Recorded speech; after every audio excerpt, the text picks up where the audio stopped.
Hello everybody. Today we start with a new chapter in physics for standard 8, that is chapter number 6, heat transfer. We are referring to concise physics. So okay, now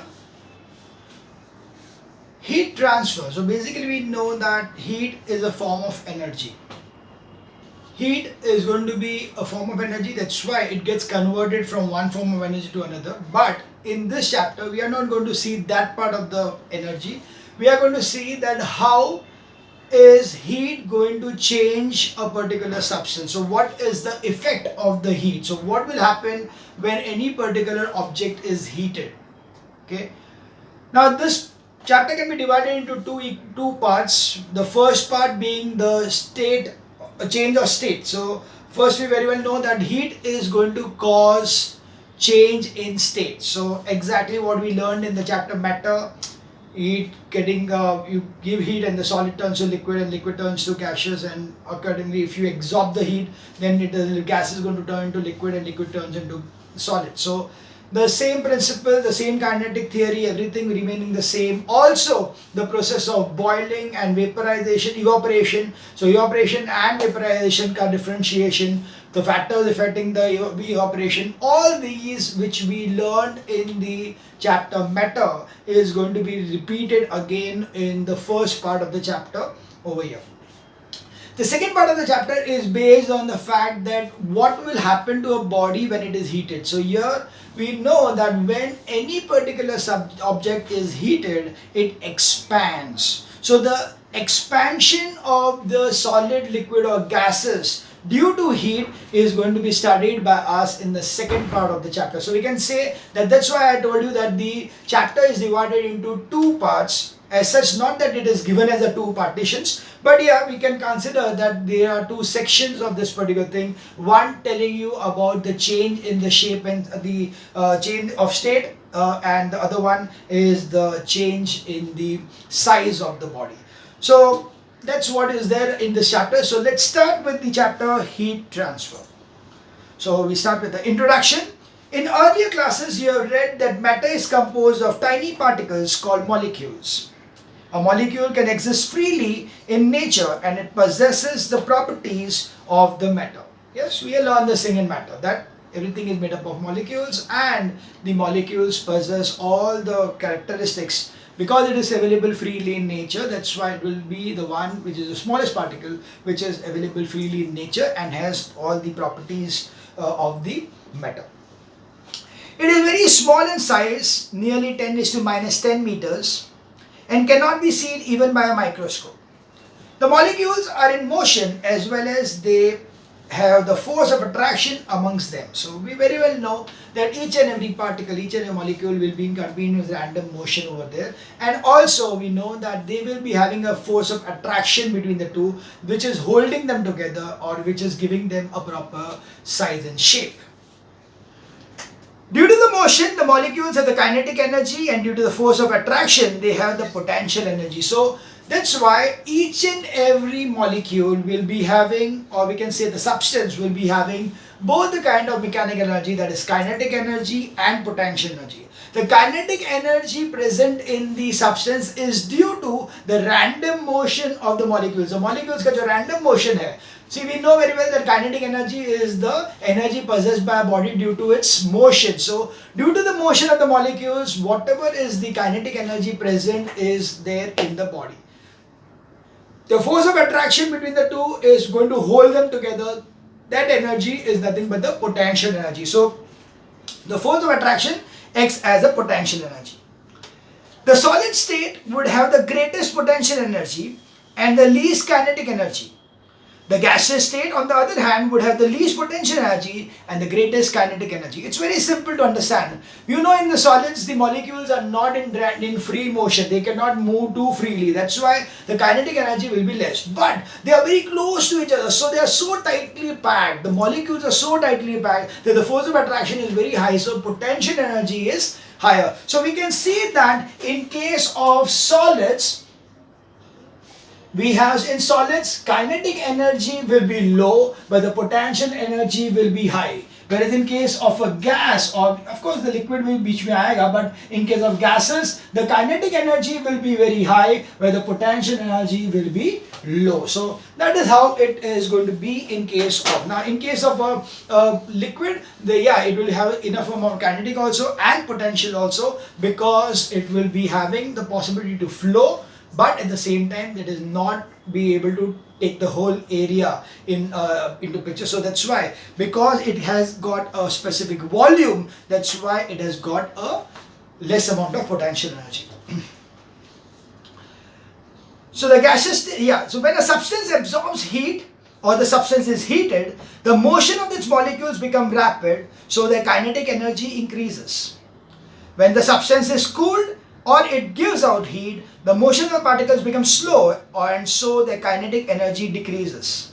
The total kinetic energy of the molecules of the substance is called as internal kinetic energy, and the potential energy of the molecule is called as its internal potential energy. So we know here that if I am going to give a particular substance some heat, so if I am going to heat something, then due to the heat is going to get converted into kinetic energy. So the kinetic energy of that substance is going to increase due to the heat given to it. Similarly, if I am absorbing the heat, I am cooling that particular substance, then its kinetic energy is going to decrease. So on application of heat, the kinetic energy increases. On application or removal of the heat, the kinetic energy decreases. And the total kinetic energy is called as the total internal kinetic energy, total internal energy of the kinetic energy of the body, and the total potential energy present inside the body is called as the total internal potential energy, is called a total internal energy or the heat energy of the substance. So total kinetic energy of the molecule is the total internal kinetic energy, and the total potential energy of the molecule is called as the total potential energy. The sum of the internal kinetic energy and the internal potential energy is called as the total internal energy or the heat energy of the substance. Thus, heat is the energy of the substance. It is measured in units joule, that is symbol J. So here we see that the total internal energy present in the body is the total kinetic energy and the potential energy present in the body. So the sum of the total kinetic and the potential energy will give us the total energy present in the body. So that is why it is called as the total internal energy of the substance, and that is the definition of heat. So what is heat? Heat is the total internal energy present in the substance. So the total internal energy of the substance is called as the heat energy, and it is denoted by the symbol J, that is, it is the units of the SI unit of heat is joule, and it is denoted by J. So of course the heat is also measured in calorie, but joule being the basic unit of energy, that's why we are first considering as joule. But of course we also know that heat can also be measured in terms of calorie. So when two bodies at different temperature are kept in contact, heat flows from a body at higher temperature to the body at lower temperature. The average kinetic energy of the substance is a measure of temperature of the body.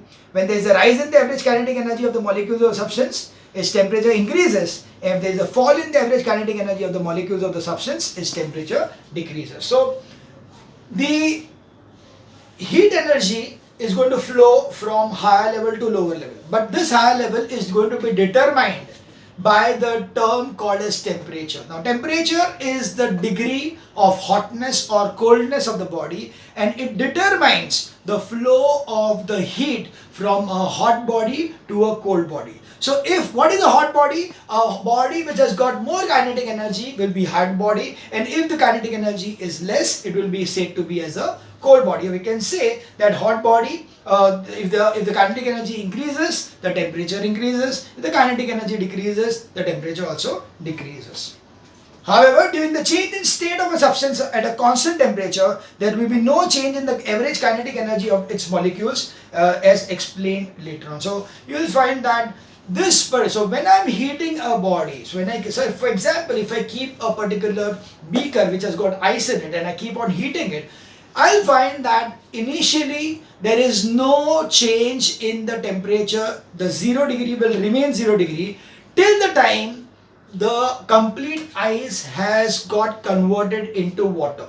So at this particular time, what will happen is that the kinetic energy of the substance is not increasing, but the potential energy of the substance over there is decreasing, and accordingly the force of the attraction. So basically the heat energy is going to act on the substance, that there is a change in state. Okay, there will be a change in state which is going to take place. Of course, it will be explained in a later part as mentioned here. So now let's see that what are the effects of the heat. So if I heat a body, what are the effects which are going to be seen on the body? So let's see one by one what are the effects of the body. Heat produces mainly the three effects. So there are mainly three effects of the heat. So let's see one by one what are the three effects of heat. So first thing is change in temperature. So when there is any heat given to a body, there is going to be an increase in the temperature, and whenever there is a heat withdrawn from the body, then there will be a decrease in the temperature. So there will be definitely a change in the temperature whenever heat is given or taken out from the body. The second is change in state. So change in state is going to be the next thing, that is solid becomes liquid, liquid becomes gases, or gas when it is cooled becomes liquid, and liquid becomes solid. So that is the change in state. So application of heat causes change in state. Thirdly, change in size of the body. That is nothing but a change in size. So there will be a expansion or contraction taking place due to the heat given to the body. So there will be a change in temperature, change of state, or change in size. So let's see in detail one by one what these means. Change in temperature of the body. When a body is heated, its temperature rises, and when it is cooled, its temperature falls. The change in temperature of the body depends on the following two factors. A. Quantity of heat imparted to or rejected from the body.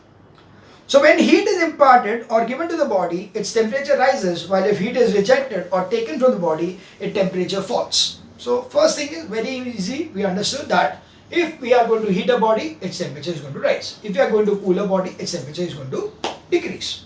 So what is the reason behind it? On heating, the molecules begin to move faster, so the average kinetic energy of the molecule increases, so the temperature rises. So we know that the kinetic energy, internal kinetic energy of the body is going to give you the temperature of the body. So if there is an increase in the kinetic energy of the body, automatically there is an increase in the temperature of the body. So hence, when heat is supplied to the body, there is an increase in the kinetic energy, and subsequently there is an increase in the temperature of the body. On the other hand, on cooling, the average kinetic energy of the molecule decreases, so the temperature falls. Okay, so you take out heat, kinetic energy decreases, so temperature falls. You give heat, kinetic energy increases, and the body gets temperature rises. Another thing is material of the body. Some material rise to higher temperature, while some at a low temperature, even when same quantity of heat is imparted to it.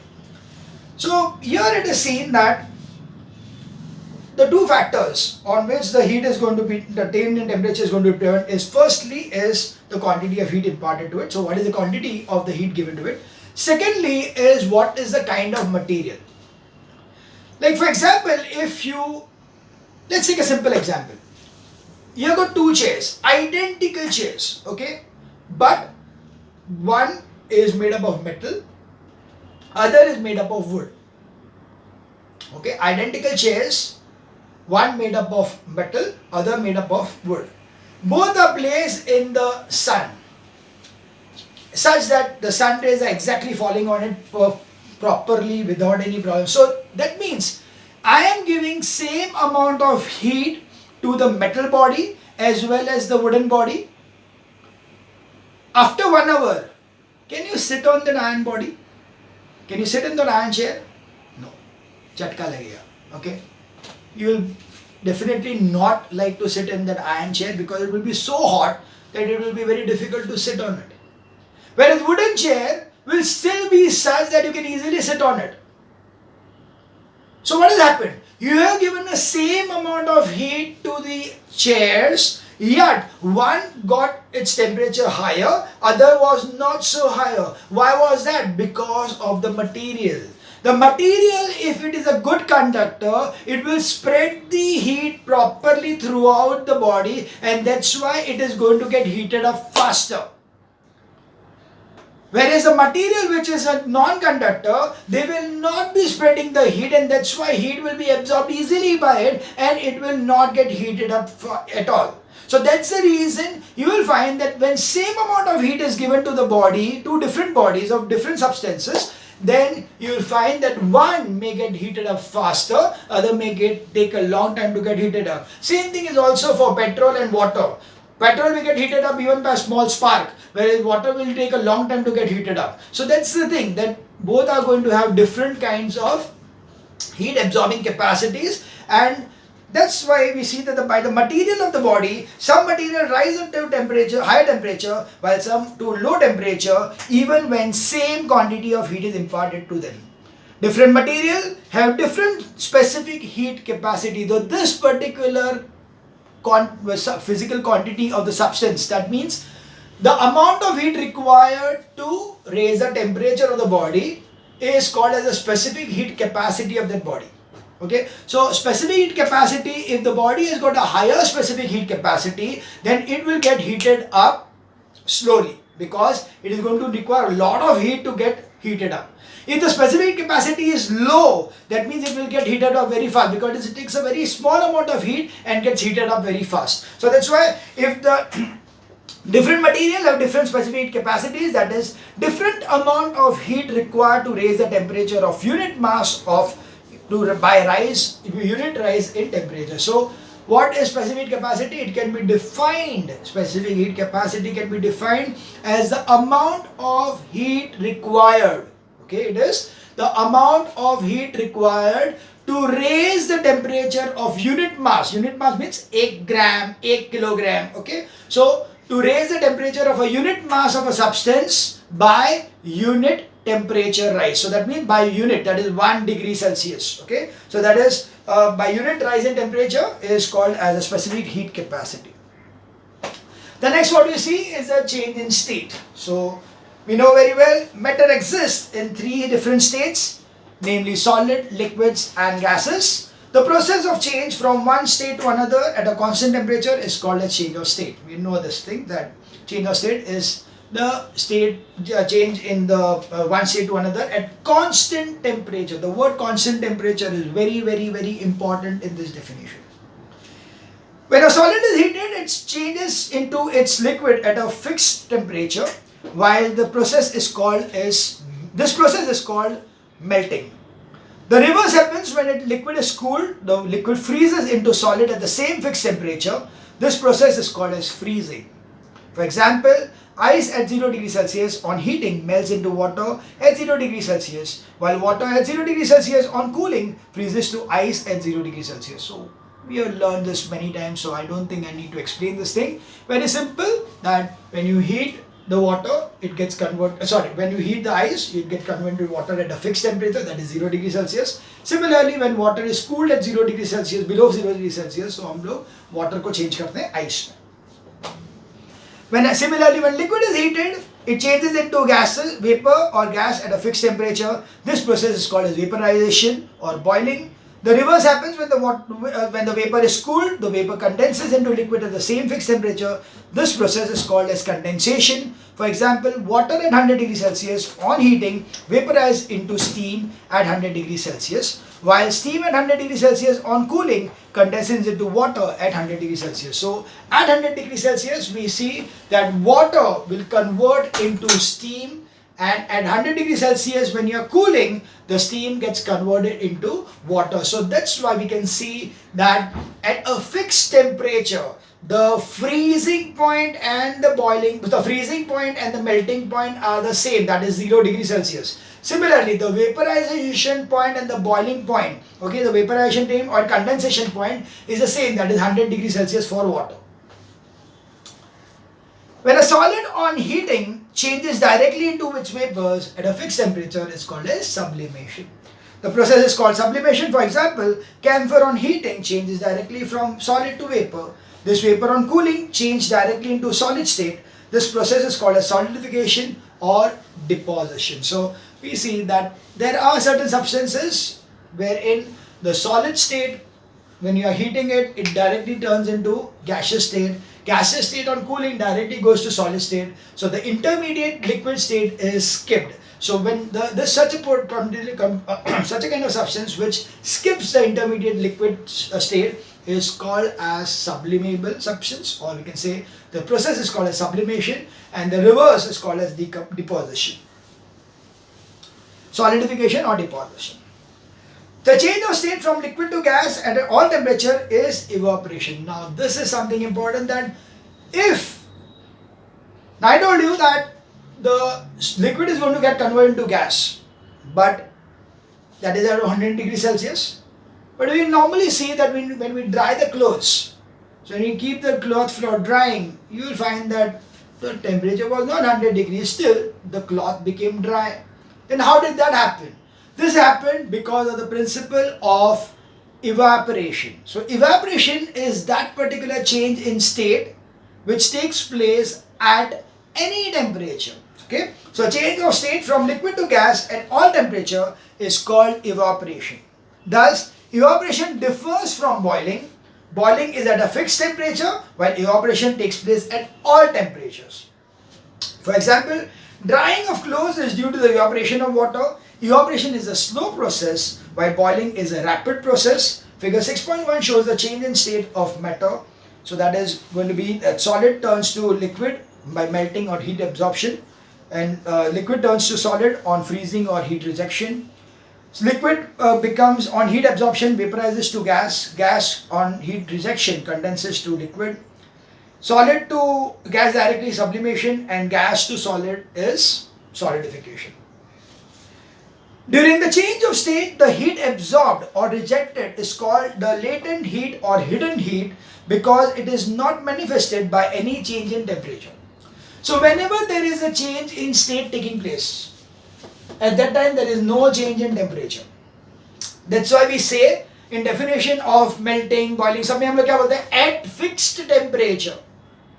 Okay? We say that this particular process is going to take place at a fixed temperature. So that fixed temperature, when it is taking place, at that time, heat is being still given to the body. So that heat is hidden inside. It is hidden. It is not seen because we are able to observe the change only when there is a temperature change. What we see, अगर change of state जब भी हो रहा है तो हम लोग को सिर्फ change of state दिखता है, पर increase in temperature नहीं मिल रहा है. So whatever heat is imparted to that substance where there is a change in state, that heat is called as hidden heat or latent heat. So latent heat or the hidden heat is the thing, and this heat when expressed in unit mass, so amount of heat energy required to heat a unit mass of body to change its state from one point to another point, from one state to another state is called as the specific latent heat of the substance. So this heat when expressed in unit mass of a substance is called as specific latent heat. The latent heat, instead of raising the temperature, is utilized to change the force of attraction between the molecules of that substance. So that's what is happening when the latent heat is given to the body. At that time there is no increase in the kinetic energy, but there is the heat is being utilized to break the bond between the two substances, hence decreasing the potential energy. So that's why the heat is going to be used up to break the bond between the two. So the latent, instead of raising the temperature, is utilized to change the force of attraction between the molecules of the substance. Since temperature remains constant, the absorbed or rejected heat has no effect on the speed of the average kinetic energy of the molecules.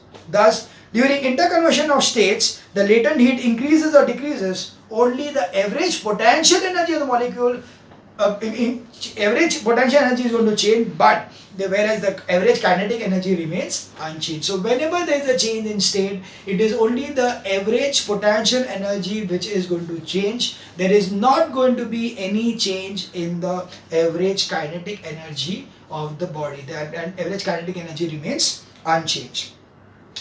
The finally what we have is the change in size. So we see that when a body is heated, it expands, and upon cooling, it contracts. This change in size of the body is due to heat is called as thermal expansion. So when you heat something, it expands. When you cool something, it contracts. This expansion and contraction which is taking place due to the heat is called as thermal expansion. Generally, all solids, liquids and gases expand on heating or contract on cooling. The reason is that on heating a substance, the average internal molecular separation between the molecules of the substance increases, while on cooling, it decreases. So it's the same thing again. When you heat it, the average internal energy is going to increase. That's why they are going to expand, because it will take more space. पहले वो सिर्फ इतना चलते थे, अभी इतना vibrate होंगे, तो automatically space available to them increases. Hence, you can see that the average internal molecular space separation between the molecules is going to increase, while cooling it decreases. So that was about the effect of heat. That is the three effects of heat: change in temperature, change in state, and change in size of the body. Now we see the next thing, that is effect of temperature on molecular motion. We'll learn it in the next video.